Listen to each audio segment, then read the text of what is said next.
sekalian, terima kasih masih bersama Hair Story dan tentunya masih setia bersama saya Mutia Agustina dan juga dua narasumber kita. Pertanyaan terakhir saya untuk Ibu Dia. Ibu Dia, menurut Ibu, bagaimana nih upaya yang akan dilakukan agar RUU PKS ini masuk dalam Prolegnas 2021? Kalau masuk Prolegnas ya konkret lah ya. Saya sendiri bersama fraksi saya PDI Perjuangan mengusulkan ini menjadi satu-satunya usulan dari fraksi untuk Prolegnas masuk dalam pembahasan Prolegnas 2021. Nah, itu yang secara administrasi memang harus kita lakukan. Jadi insya Allah semoga juga ada fraksi-fraksi lain yang melakukan hal yang sama. Jadi ada dukungan politik dari berbagai fraksi, berbagai partai di DPR. Yang kedua, sosialisasi pemikiran, naskahnya, dan lain-lain sehingga kesiapan kita dalam mengusulkan RUU ini menjadi lebih rapi. Mungkin nanti bisa berbagi, bisa team player gitu ya, berbagai fraksi untuk mendukung ide gagasannya sehingga menjadi kuat secara argumentasi membangun kerjasama tentunya gitu supaya lebih kuat ya dalam argumentasi gitu, dalam membangun argumentasi di dalam nanti diskusi harmonisasi di Badan Legislasi gitu Mbak. Ya, baik Ibu Dia, terima kasih atas jawabannya yang cukup meyakinkan kita bahwa dia akan masuk di Prolegnas 2021 ya Bu. Pastinya masuk, insya Allah masuk karena diusulkan gitu. Kalau nggak diusulkan ya nggak masuk. Tapi ini kan usulannya udah ada gitu ya, dan insya Allah masuk Mbak. Dan semoga ada semakin banyak juga ya dukungan politik dari partai-partai lainnya Ibu ya. Iya. Ya. Baik, terima kasih Bu Dia. Selanjutnya saya ke Ibu Maria. Ibu Maria, apa nih upaya Komnas Perempuan agar RUU PKS ini dibahas dan segera disahkan di DPR? Ya, tadi saya dengar dari Mbak Dia, saya kira senang sekali dan kami memberikan apresiasi ya, sangat luar biasa tentu saja memberikan setidaknya ada kepastian gitu bahwa ini sudah diusulkan lalu menunggu disahkan gitu, dan insya Allah akan masuk dalam Prolegnas 2021. Nah, yang dilakukan Komnas Perempuan tentu saja yang pertama adalah terkait dengan substansinya.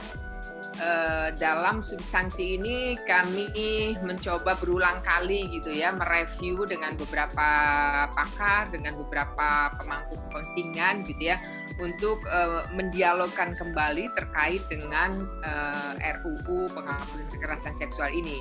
Harapannya bisa menjadi lebih komprehensif gitu ya, dibanding dengan sebelumnya. Karena di dalam undang-undang atau RUU yang kita usulkan ini adalah tidak hanya mengatur pada aspek pemidananya, tetapi juga mengatur terkait dengan pencegahan, penanganan hingga pemulihan korban dan rehabilitasi bagi pelaku. Termasuk di dalamnya juga bagaimana memastikan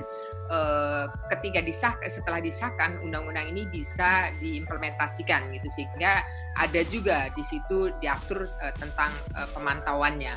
Kemudian yang kedua pada aspek pada aspek advokasinya, kami juga dengan Komnas Perempuan dengan jaringan masyarakat sipil melakukan upaya penguatan advokasi ini tidak hanya pada ALEG tapi juga pada pemerintah dan juga seluruh elemen masyarakat.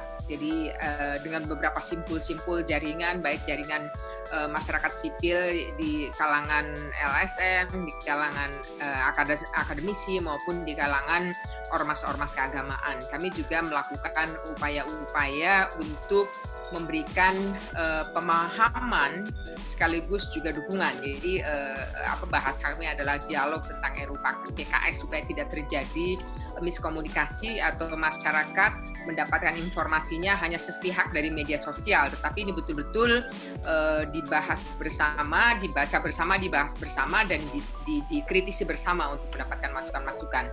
Kemudian yang ketiga adalah pada aspek kampanyenya. Jadi peran kami adalah pada aspek substansi, ada penguatan pada aspek advokasinya juga, ada penguatan aspek lobbynya juga ada penguatan, tidak hanya lobby pada DPR dan pemerintah, tetapi juga kepada seluruh elemen masyarakat. Kemudian yang ketiga adalah pada penguatan di kampanyenya. Nah, kampanye ini meskipun memang belum mulai secara masif ya, tetapi kami sudah melakukan dalam bentuk dialog itu kan menjadi bagian juga di dalamnya adalah kampanye gitu ya dengan kalangan terutama di kalangan generasi muda ya dan milenial. Kami menjaring organisasi kemahasiswaan di kampus dengan BEM, dengan organisasi-organisasi kampus, ada HMI, PMII, Ikatan Mahasiswa Muhammadiyah, kemudian PMKRI dan lain-lain. Jadi ini juga menjadi bagian yang upaya kampanye sekaligus juga memahamkan substansinya gitu. Jadi tidak hanya pada slogan-slogan, tetapi kami memberikan kampanye secara komprehensif juga. Ya, gitu. Baik Ibu Maria, terima kasih banyak. Jadi pada intinya untuk mendorong segera pengesahan RUU PKS ini baik dari DPR ataupun dari Komnas Perempuan terus melakukan upaya-upaya yang masif ya sesuai dengan tugas dan fungsinya masing-masing. Baik Ibu Diah, dan saya ke Ibu Diah dulu. Selanjutnya kita ada closing statement Ibu, silakan Ibu Diah.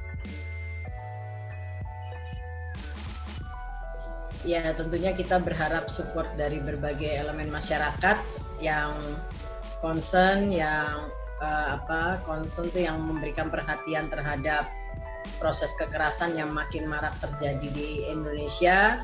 Kita tentunya juga nggak ingin ini kayak berita-berita ini akan terus ada gitu ya, tiap pagi, tiap siang, tiap sore, sehingga masyarakat sadar bahwa kekerasan itu bukan hal yang baik dilakukan. Kekerasan itu ya say no to violence ya. Bicara tidak pada kekerasan itu menjadi kesadaran umum di Indonesia, dan undang-undang kekerasan kita tidak berharap undang-undang kekerasan ini tentunya untuk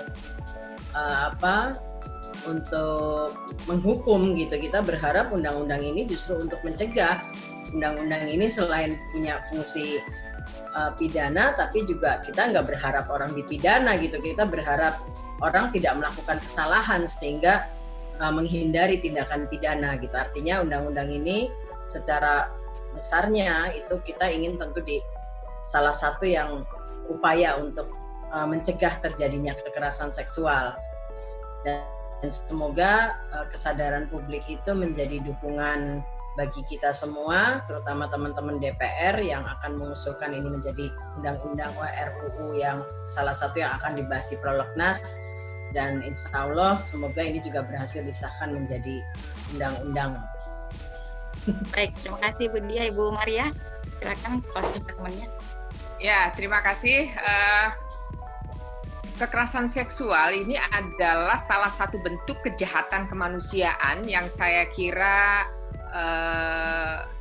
tidak bisa ditoleransi ya dengan alasan apapun, bahwa kekerasan seksual karena ini adalah kejahatan kemanusiaan harus segera dihentikan gitu dengan berbagai cara, apapun caranya. Selama ini sudah dilakukan namun juga tidak kunjung bisa menyelesaikan masalah. Oleh karena itu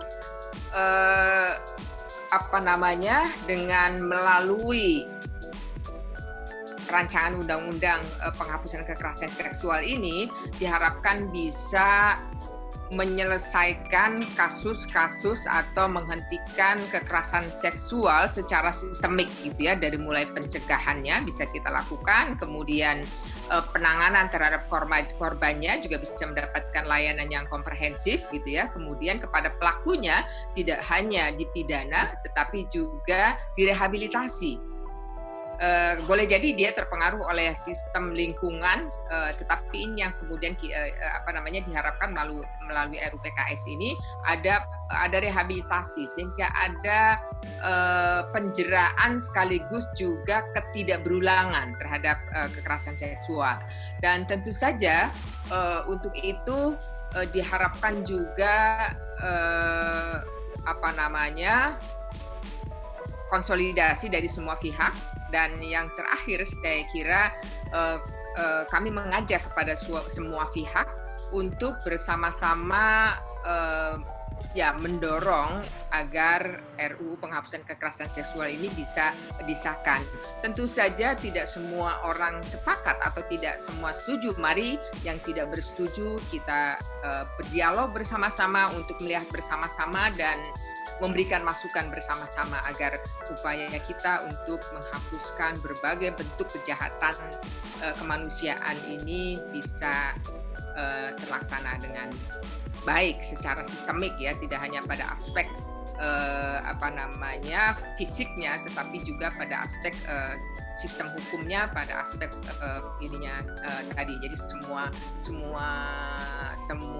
lini atau semua sektor bisa melakukan upaya bersama-sama untuk melakukan pencegahan. Begitu, Mbak. Baik, terima kasih Ibu Maria. Dan jadi demikian ya kawan-kawan. Sekian untuk sesi kita kali ini, dan saya ucapkan terima kasih kepada dua narasumber kita, Ibu Diah Pitaloka dan Ibu Maria Ulfa Ansor, yang telah bersedia hadir menjadi narasumber di Her Story pada hari ini. RUU PKS harus segera disahkan, mengingat Indonesia semakin darurat kekerasan seksual. RUU PKS membutuhkan dukungan dari lintas sektor juga masyarakat luas. Untuk itu, mari terus kita dukung pengesahan rancangan undang-undang penghapusan kekerasan seksual. Terima kasih kawan-kawan sudah bergabung di Her Story hari ini. Jangan lupa nantikan seri selanjutnya. Puan bersuara, Puan berdaya, dan bye-bye.